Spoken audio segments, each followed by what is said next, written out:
여러분 안녕하십니까? 부동산 학개론 한동균입니다.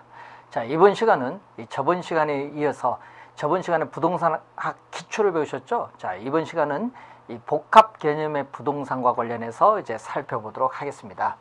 자, 이 복합 개념의 부동산에 대한 내용이죠.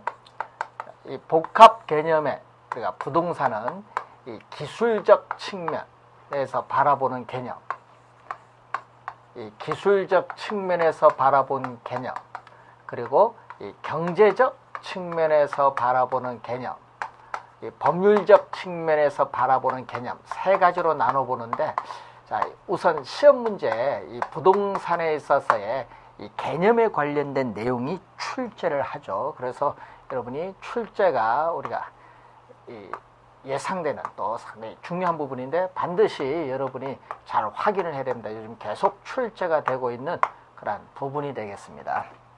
자, 우선은 기술적 개념 또는 물리적 개념의 부동산이 나오고 있는데, 이 기술적 개념의 부동산을 보게 되면 크게 우리가 네 가지로 볼 수 있죠. 자연, 그리고 공간, 환경, 그리고 위치, 뭐 이렇게 크게 네 가지 개념으로 나눠 볼 수 있습니다. 자, 이 부동산은 이 자연의 개념이다. 이 자연. 그래서 이 토지 자체는 지구가 태초에 형성될 때부터 이 자연적으로 주어져 있는 물건이죠. 인간의 인공적인 힘이 가미됨이 없이 이 자연적으로 주어져 있는 물건이다. 자연물이란 얘기죠. 그런데 문제는 이 자연물인 토지는 일반 상품과는 달리 이제 유한하다는 거죠. 한정되어 있다. 일반 상품과 달리 유한한 상품입니다. 자, 한정되어 있다는 얘기죠. 그래서 유한하기 때문에 또 자연물인 토지는 또 스스로 가치를 가지고 있는 존재입니다. 또 유한하기 때문에 일반 경제 이론을 그대로 적용하기도 없고, 또 토지 우리가 이용에 있어서 우리가 국가적 차원에서의 합리적 조정이 필요하기 때문에 이 토지에 있어서의 사회성, 공공성이 또 뭐한다? 강조가 되죠. 이 사회성, 공공성은 공익 개념이죠. 토지의 이 사회성, 공공성이 요청되면서 이 토지 공개념의 근거가 된다. 이 사회성, 공공성으로 인해서 토지 공개념의 토지 공익성을 강조하는 토지 공개념의 근거가 된다는 그러한 내용이죠. 그래서 최근에는 토지에 있어서의 개발, 토지 개발보다는 토지의 이 보존을 중시하는 경향이 더욱 두드러지게 나타나고 있는데, 이것은 토지가 자연으로서 가지고 있는 가치를 점점 여러분들이 크게 우리가 인식하고 있기 때문에 나타나는 그러한 형상이다. 이 기본적 개념을 여러분이 확인을 한번 해두시고, 여러분이 이 기술적 개념에서 시험에 또 많이 나오는 부분이 특히 공간입니다. 공간. 자, 이 공간으로서의 부동산은 민법 우리가 제 212조 조문입니다. 자, 민법 제 212조 조문을 보게 되면은 토지 소유권은 정당한 이익 있는 범위 내에서 토지의 상하에 미친다라는 개념입니다. 그럼 토지의 상하에 미친다에서 여러분이 이 상하가 바로 공간의 개념이죠. 그래서 토지 소유권의 공간적 범위를 나타냅니다. 이 민법 제212조는 이 토지 소유권의 이 공간적 범위를 나타내는 그러한 개념이다. 이렇게 보시면 되겠죠. 그래서 이 공간적 범위는 우리가 입체적, 이 지표, 지하, 공중에 있어서의 우리는 입체적으로 우리가 규정하고 있다. 입체적으로 규정하고 있고, 이 지표에서 지하 몇 미터, 공중 몇 미터 구체적으로 규정하고 있는 것은 아니다. 그래서 이 구체적으로 규정하고 있는 것이 아니기 때문에 이 구체적 우리가 범위에 있어서의 해석에 대해서는 이 법원의 판단에 의존하는 경향에 있다. 이 법원의 판단하는 것은 결국 뭐죠? 우리 판례죠. 판례. 이 법원의 판단에 우리가 의존하는 경향이 나타난다는 거죠. 자, 그래서 이 토지 소유권의 공간적 범위는 지표권, 지하권, 공중권으로 구성되면서 민법 제212조는 우리가 이 토지에 대한 재산권을 보장해주는 법률적 근거를 제시해주는 조문이다. 이렇게 보시면 되겠고, 자, 여러분이 이 그림을 통해서 한번 확인을 해보도록 하겠습니다.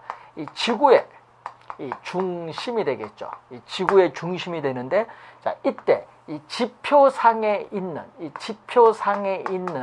이 택지나 계곡, 수면 등과 관련돼서 이해되는 이 개념을 우리는 수평 공간의 개념입니다. 그럼 이 지표에서 이 지구의 중심을 향한 이 공간은 지중 공간이라고 하고요. 또 이 지표상의 주택, 빌딩 등 공중을 향하여 연장되는 일정한 높이 공간을 공중 공간이다. 자, 여러분, 공중을 향하여 무한대로 확대되는 공간을 의미하는 것이 아니라 일정한 높이의 공간에 한한다. 주의해 주셔야겠죠. 이 수평, 2차원적인 평면 공간인 수평 공간에 지중, 공중을 더해서 우리는 부동산 활동의 대상으로서의 토지는 이 3차원의 공간 활동이라는 것을 우리는 인식을 해야 되고, 그렇기 때문에 부동산업은 공간업, 부동산 활동은 공간 활동, 부동산 개발은 공간 개발, 이 3차원의 공간이라는 것을 항상 염두에 두시면서, 또 무슨 개념?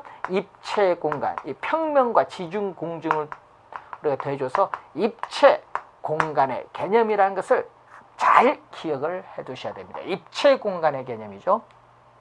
자, 그러면은 이 지표상에 있는, 여러분, 지표상의 수평 공간을 배타적으로 이용할 수 있는 권리를 지표권이라고 하죠. 그럼 이 지표권에는 지표에 있는 물을 이용할 수 있는 권리라든지, 이 작물을 경작할 수 있는 권리, 건물을 우리가 신축할 수 있는 권리 등이 다 포함이 됩니다. 자, 그러면 토지 소유권자의 토지 구역상의 이 지중 공간으로부터 어떤 이익을 획득을 하거나 또는 지중 공간을 이용 관리할 수 있는 권리를 우리는 지하권이라고 하죠. 지하권. 지하권인데, 이 지하권도 크게 우리가 둘로 이렇게 나눠볼 수 있습니다. 지하권을 어떻게 나눠보느냐? 자, 이렇게 나눠볼 수 있는데, 이 빨간 선을 우리는 한계 심도라고 하죠. 이 토지 이용에 있어서 통상적 이용 행위가 예상되지 않으며, 이 지하 시설물의 설치로 인해서 토지 이용에 지장이 없다고 판단되는 깊이를 한계 심도인데, 이 한계 심도는 이 사적 지하권의 최대의 범위를 나타냅니다. 그럼 이 사적 지하권이 바로 이거죠. 사적 지하권. 사적 지하권은 토지 소유자의 권한에 미치죠. 그럼 여기 권한에 미친데, 그럼 여러분, 지하에 있는 안반이나 지하에 있는 물, 지하수죠. 예? 토지를 구성하는 부분인 지하의 안반, 지하수 등은 토지를 구성하는 부분이기 때문에 토지 소유권에 포함이 된다. 예를 들면 지하수를 이용할 수 있는 권리, 토지 소유권 내용에 포함된다. 이런 얘기입니다. 자, 그런데 이 밑에 있는 이 부분이 바로 중요한 요 부분이 시험에 또 나올 때 주의겠죠. 이 공적 지하권인데, 이 공적 이 지하권에 있어서 여기에 대표적인 게 뭐냐? 이 지하에 매장되어 있는 거죠. 우리나라 광업법상 광업권의 객체가 되는 지하에 매장되어 있는 미채굴의 광물. 자, 예를 들면은 석탄이라든지 석유라든지 금이라든지 뭐 이런 미채굴의 광물에 대해서는 우리가 어떻게 돼? 국가가 광업권을 부여하는 권능을 가지기 때문에 토지 소유자의 권한이 미치지 아니한다. 그래서 토지 소유자의 권한이 미치지 아니한다라고 규정하기 때문에 소유권 효력은 인정되지 않는다. 시험에 많이 나오는 상당히 중요한 지문이죠. 잘 확인을 해 두셔야 될 부분이 되겠습니다. 자, 그래서 여러분이 이 지하권을 모두 토지 소유자의 권리로 인정하는 나라도 있지만은, 이 지하권에 있어서의 일부를 우리가 토지 소유자의 권리로 제한하는 국가도 있다. 우리나라는 지하권을 토지 소유자의 권리로 일부 제한하는 국가에 해당이 되겠죠. 자, 그러면 또 토지 구역상의 공중 공간, 토지 소유권자의 토지 구역상의 공중 공간을 수평으로 우리가 구획을 해버리죠. 이 수평으로 구획을 해서 우리는 다른 사람의 방해를 받지 않고 이용 관리할 수 있는 권리를 공중권, 일정한 고도까지 포괄적으로 이용 관리할 수 있는 권리를 공중권인데, 이 공중권도 이렇게 수평으로 구획을 했을 때 이렇게 일정한 고도까지 포괄적으로 이용 관리할 수 있는 권리, 이게 바로 사적 공중권인데, 사적 공중권은 토지 소유자의 권리가 또 미치겠죠. 이 사적인 공중 공간을 토지 소유자가 이용할 때는 인접 토지 소유자의 권리를 방해해서는 안 된다. 그럼 인접 토지 소유자의 권리를 방해해서 발생하는 가장 큰 문제가 여러분 일조권, 조망권. 여러분 이 법원에 소송들이 많죠. 그래서 일조권, 조망권에 해당이 됩니다. 자, 그럼 이 사적인 공중공간 이상의 공중공간을 우리가 공공이 이용 관리할 수 있는 권리를 공적 공중권이라고 합니다. 그럼 이 공적 공중권은 우리가 항공기에 있어서의 통행이라든지 또는 전파의 발착과 같은 항공권이 여기에 해당하죠. 전파의 발착과 관련된 이 항공권이 공적 공중권은 어떻게 토지 소유자의 권한이 미치지 아니한다라고 보시면 되겠습니다. 그래서 지표권, 지하권, 공중권으로 토지 소유권의 공간적 범위는 구성되어 있다. 이렇게 보시고요. 우리나라에 있어서의 지적 제도는 수평 공간 중심의 지적 제도이기 때문에 이 지중 공간과 공중 공간에 대한 공시 기능이 상당히 미진하다는 점, 그 점도 여러분이 이해를 좀 해두시기 바라고요. 그래서 여러분이 공간에 있어서의 이 개념이죠. 이 기술적, 경제적, 법률적 측면으로 우리는 복합 개념으로 또 공간의 개념을 이해하기도 합니다. 자, 그리고 환경이죠. 환경은 여러분 이 개별, 하나하나 이 개별 부동산들이죠. 이 개별 부동산들이 모여서 하나의 이렇게 환경을, 지역의 환경을 우리가 구성합니다. 이 개별 부동산들이 이렇게 계속 인접해 모여서 하나의 지역의 환경을 구성하기 때문에 이 개별 부동산들은 환경을 구성하는 요소, 부분이 되죠. 그렇기 때문에 이 환경은 이 부동산을 대상으로 전개해 나가는 인간의 행위, 부동산 활동을 지배하고 부동산 활동을 둘러싼 부동산 형상에 많은 영향을 미치고 있습니다. 자, 이 환경이란 얘기죠. 그래서 능률적인 부동산 활동을 행하기 위해서는 이 환경의 경계를 파악하여 접근해야 됩니다. 왜냐하면은 모든 특징을 같이 하는 환경은 어떻게 돼요? 무한대로 확대되는 것이 아니기 때문에 환경의 경계를 상정할 필요가 있다. 그런 내용이 되겠습니다. 자, 위치. 자, 토지는 위치가 고정되어 이동할 수 없기 때문에 위치의 이 유용성이 부동산의 유용성이라고 불릴 만큼 상당히 위치가 또 중요한데, 자, 위치가 여러분 공간이 시험에 우리가 자주 이렇게 출제가 된다면은 위치는 우리가 또 최근에는 좀 출제 빈도가 줄어들었지만 가끔 우리가 출제를 하는데 그 위치 중에서도 시험에 우리가 많이 나오는 게 바로 이 절대적, 물리적 위치의 개념, 그리고 이 상대적, 이 경제적 위치에 있어서의 개념. 여기에 가끔 우리가 시험에 출제를 하죠. 입지에서도 우리가 나오지만은 13회 시험과 20회 우리가 시험에 출제한 용어입니다. 자, 절대적 위치는 토지에 있어서의 지리적 위치가 고정된 걸 얘기하죠. 이 지리적, 이 좌표로서의 위치죠. 자, 이 지리적 좌표로서 우리가 결정되는 우리가 위치입니다. 그럼 지리적 좌표로서 결정되는 위치로서 이것은 고정되어 있다. 그러니까 지리적 좌표로서 결정되는 위치는 고정되어 이동할 수 없어요. 그럼 고정되어 이동할 수 없지만은 이 상대적, 이 경제적 위치라는 건 뭐냐? 이 주변에 위치는 고정되어 이동할 수 없지만은 그 고정된 토지를 둘러싸고 있는 이 주변의 이용 상황, 이 주변의 이용 상황에 따라서 토지 가치는 어떻게 돼요? 달라질 수 있다. 변한다는 얘기죠. 토지 가치는 달라질 수 있는데 이것을 상대적 경제적 위치다. 그래서 토지의 위치로서의 가치를 판단할 때는 이 절대적 위치보다는 이 상대적 위치를 그런 의미에서 더 중시한다. 그런 내용이 되겠죠. 자, 위치의 개념을 우선 확인을 해봤는데, 그래서 부동산의 가치를 판단하는 데 있어서 그래서 이 중요한 게 또 하나가 이 위치입니다. 그래서 위치와 관련해서 자, 알프레드 마샬은 위치 가치로서 도시 토지의 위치 중요성을 강조하고, 허드는 이 접근성을 가지고 우리가 도시 토지의 위치의 중요성을 강조하는데, 그러면 이 접근성이라는 용어가 나오죠. 접근성. 근접성은 실제 가까운 거리입니다. 여러분, 근접성은 실제 가까운 거리, 물리적 거리에 가까움을 얘기하는데, 이 근접성과 이 접근성은 서로 다른 용어다.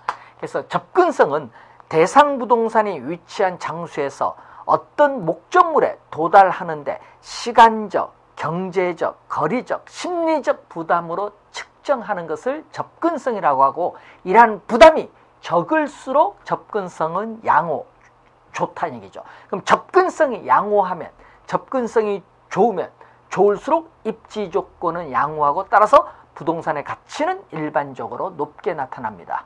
항상 그런 건 아니겠죠. 그러면 이 접근성의 특질을 보게 되면은, 자, 여러분, 접근성이 좋을지라도 접근의 대상 물건이 위험이나 혐오의 대상 물건이라면 부동산 가치는 하락할 수 있죠. 자, 위험의 대상 물건, 가스 충전소나 변전소, 혐오의 대상 물건, 쓰레기 매립장이나 화장터라면은 부동산 가치는 하락할 수 있어요. 감가 요인이 됩니다. 자, 접근의 정도와 관련해서 여러분 살고 있는 주택 가까이에 할인점이나 공원, 학교, 버스 정류장, 시장 등이 가까이 있으면 좋아요. 이 생활의 편리성 상당히 좋고 쾌적성도 좋습니다. 그런데 시장 안에 주택이 있다는 얘기죠. 시장 안에 주택이 있다. 그러면 시장 내에 각종 쓰레기 등으로 인한 악취나 소음 등으로 인해서 창문 열기가 어려워요. 그러다 보니까 주택 가치는 오히려 하락할 수도 있죠. 그래서 접근성이 어떻게 돼요? 좋을지라도, 자, 인간 생활에 반드시 필요한 경우일지라도 오히려 우리는 부동산 가치는 하락할 수도 있습니다. 자, 거리와 접근성과 관련해서 실제 거리가 가까우면 접근성은 좋습니다. 그렇지만은 항상 좋은 건 아니죠. 일방 통행 관계로 멀리 우회를 하는 경우에는 거리는 가깝지만은 접근성 면에서 불리할 수도 있고, 이 부동산의 용도에 따라 이 접근성의 중요성과 평가의 기준이 달라지는데, 그래서 위치에 있어서의 이 가치가 얼마냐, 이 평가하는 기준을 우리가 볼 때는 그 위치가 가지고 있는 용도죠. 그 위치가 가지고 있는 이 용도 내지는 이 유용성, 용도 내지는 유용성을 기준으로 우리는 평가를 하죠. 평가. 그래서 여러분이 위치의 가치는 부지의 선정 주체나 이 규모라든지 에 따라서 그 높고 낮음이 다양하게 우리가 부여되고 있다는 것을 염두에 두시면서 우리가 확인을 좀 해두셔야 되겠죠. 자, 위치와 관련된 몇 가지 중요 사항 한번 확인을 해봤습니다. 자, 이 경제적 측면에서의 개념은 부동산은 자산이죠. 자, 이 자산도 실물 자산, 여러분 실물 자산, 뭐 토지, 건물, 뭐 금, 뭐 이런 건 실물 자산이고, 화폐로 표시된 금융자산, 은행의 예금, 적금, 현금, 주식, 채권이죠. 자, 그러면 이 자산으로 볼 때는 특히 인플레이션입니다. 물가가 지속적으로 상승하는 인플레이션이 발생하면은 화폐의 가치는 하락을 하기 때문에 금융자산을 보유하면은 불리하고, 실물자산의 가치는 인플레이션이 발생할 때 오르기 때문에 부동산에 투자해서 보유하는 것이 유리하겠죠. 이걸 전문용어로 뭐라고 하죠? 인플레이션 해칭이라는 용어를 사용하는데, 작년 25회 시험에 또 우리가 요 관련된 지문이 또 하나 출제를 했습니다. 또 이 부동산은 또 재산, 증식의 수단으로서 나타나는 자본으로서, 또 기업의 생산 활동에 제공할 목적, 이 공장 부지로서 제공되죠. 이 생산 요소로서, 이 생산재로서 제공하고, 또 인간의 생활의 편의를 위해서 최종 소비재로서 우리가 제공되고, 이 최종 소비자 자체는 하나의 상품이죠. 뭐 여러분이 콘도미니엄이라든지 주차장이라든지 용인 에버랜드와 같은 이러한 놀이공원 제공되는 이 소비재이자 상품으로서 제공되는데, 부동산은 일반 상품과는 달리 고가의 상품이기 때문에 금융 우리가 시장에서의 부채를 금융기관으로도 돈을 빌려야겠죠. 금융상의 부채를 필요로 한다는 점이죠. 자, 여러분이 경제적 개념의 부동산 5가지인데 아닌 걸 묻죠. 그러면 경제적 개념의 부동산 아닌 거 여기서 4개 나오고 뭐 환경이 나왔다. 그럼 그게 환경이 정답이죠. 이런 기본적 개념, 경제적 개념의 부동산이 아닌 거 이런 걸 우리가 출제를 또 자주 하는데 시험 문제 최근에 우리가 17회 시험, 또 22회 시험, 그리고 23회 시험에 우리가 출제를 또 우리가 한 내용이 되겠죠. 이 경제적 개념의 우리가 부동산과 관련해서 우리가 출제를 또 3번 했습니다.